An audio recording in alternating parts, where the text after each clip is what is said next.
कांग्रेस नेता सोनिया गांधी आज 79 साल की हो गई हैं। इस बीच दिल्ली की राउज एवेन्यू कोर्ट ने बर्थडे वाले दिन ही सोनिया गांधी को नोटिस भेज दिया।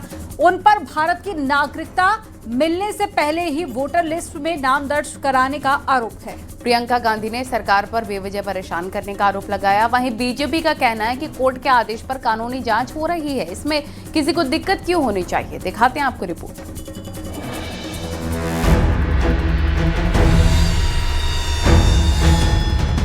नागरिकता से पहले देश में वोटर बनने के मामले में कांग्रेस नेता सोनिया गांधी को कोर्ट ने नोटिस जारी किया।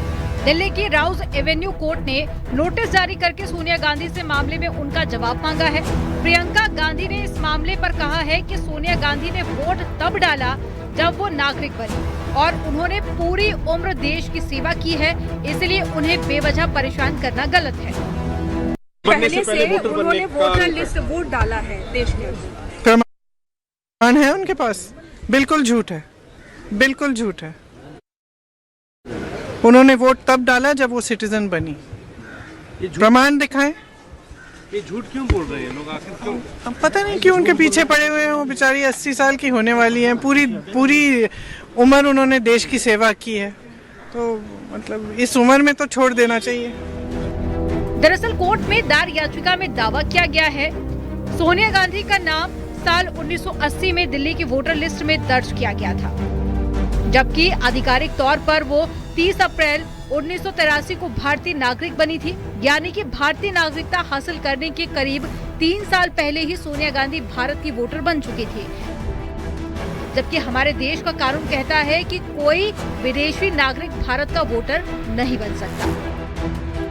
सोनिया गांधी भारतवर्ष की नागरिक नहीं थी और उसके बावजूद नई दिल्ली पार्लियामेंट्री सीट में इलेक्टोरल रोल में आदरणीय सोनिया गांधी जी का नाम आता है, उसका अर्थ है कि कहीं न कहीं some documents must have been forged. कुछ डॉक्यूमेंट्स फोर्ज किए गए होंगे। नकली दस्तावेजों के आधार पर सोनिया जी भारत की नागरिक नहीं होने के बावजूद इलेक्टोरल रोल में उनका नाम आया था। अब चूंकि जुडिशरी ने सोनिया जी को नोटिस इशू किया है। यही नहीं, आरोप है कि सोनिया गांधी का ये वोटर कार्ड घोटाला है और एक नहीं 2 बार हुआ है।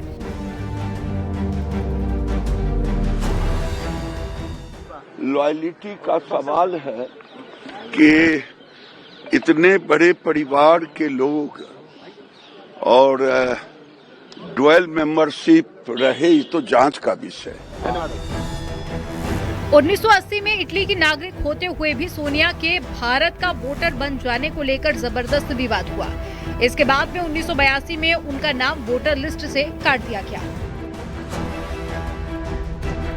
पहले मजिस्ट्रेट कोर्ट में एक शिकायत दर्ज की गई थी और मांग की गई थी कि सोनिया गांधी के खिलाफ FIR की जाए, लेकिन मजिस्ट्रेट कोर्ट ने इससे इनकार कर दिया। अब मजिस्ट्रेट कोर्ट के फैसले के खिलाफ दिल्ली के राउज एवेन्यू कोर्ट में दायर याचिका पर कोर्ट ने ये नोटिस जारी किया। मामले में अगली सुनवाई 6 जनवरी को होगी। Bureau report, news 18 UP Uttarakhand. और उत्तराखंड में चुनावी साल से पहले मुख्यमंत्री पुष्कर सिंह धामी काफी एक्टिव मोड में नजर आ रहे हैं। धामी हाल के दिनों में पहाड़ से मैदान तक लगातार दौरे कर रहे हैं। जनता से संवाद, विकास योजनाओं की समीक्षा और नाइट स्टे जैसी पहल उनकी काफी ज्यादा सक्रियता के साथ देखने को मिल रही है। और बीजेपी संगठन भी इसी मॉडल को अपनाने की तैयारी कर रही है। इसके लिए मंत्रियों, दायित्वधारियों और साथ ही विधायकों को धामी मॉडल अपनाने की सलाह दी गई है। आपको रिपोर्ट में दिखाते हैं।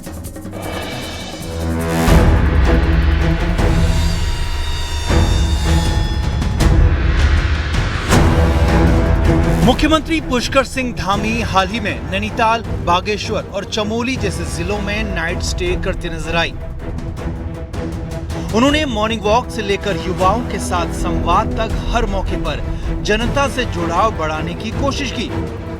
सीएम धामी ने विकास परियोजनाओं का निरीक्षण किया, खेल इंफ्रास्ट्रक्चर को बढ़ावा देने के लिए योजनाएं घोषित की, पर्यटन और स्वरोजगार को बढ़ाने के लिए मास्टर प्लान भी पेश किया। सीएम धामी की ये सक्रियता सिर्फ दौरों तक सीमित नहीं रही। उन्होंने आपदा प्रभावित क्षेत्रों में जाकर राहत कार्यों की समीक्षा की और पीड़ितों को हर संभव मदद का भरोसा दिलाया। इंडिगो संकट पर सरकार ने बड़ी कार्रवाई की है और इंडिगो के सभी रूट पर 5% की कटौती की गई है, यानी कि इंडिगो की उड़ानें घटा दी गई हैं। ये कटौती दिसंबर तक ही की गई है। इस मामले में केंद्रीय उड्डयन मंत्री ने संसद में भी बयान दिया, देखिए।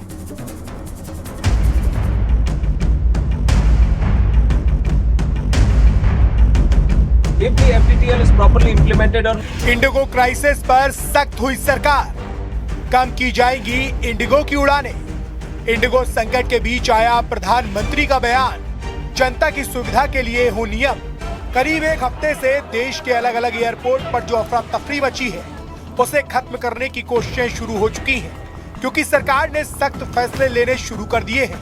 तय किया गया है कि इंडिगो की उड़ानें घटाई जाएंगी, जिसका सीधा मतलब ये हुआ कि सरकार इंडिगो क्राइसिस के मुद्दे पर इंडिगो के खिलाफ कार्रवाई करने की तैयारी कर चुकी है, क्योंकि नागरिक उड्डयन मंत्री ने इंडिगो क्राइसिस पर कड़ा फैसला लिया है। तय किया गया कि इंडिगो की उड़ानों की संख्या कम की जाएगी। इसके अलावा पूरे मामले में जांच पूरी होने के बाद दोषियों के खिलाफ सख्त कार्रवाई करने का फैसला लिया गया है। जांच में इस बात पर भी फोकस किया जाएगा कि समस्या केवल इंडिगो में ही क्यों पैदा हुई। साथ ही तय किया गया है कि 3 दिसंबर से अब तक 7 लाख से ज्यादा यात्रियों को 700 करोड़ से ज्यादा का रिफंड मिलेगा। 15 दिसंबर तक दोबारा टिकट बुक करने पर कोई अतिरिक्त शुल्क नहीं लिया जाएगा।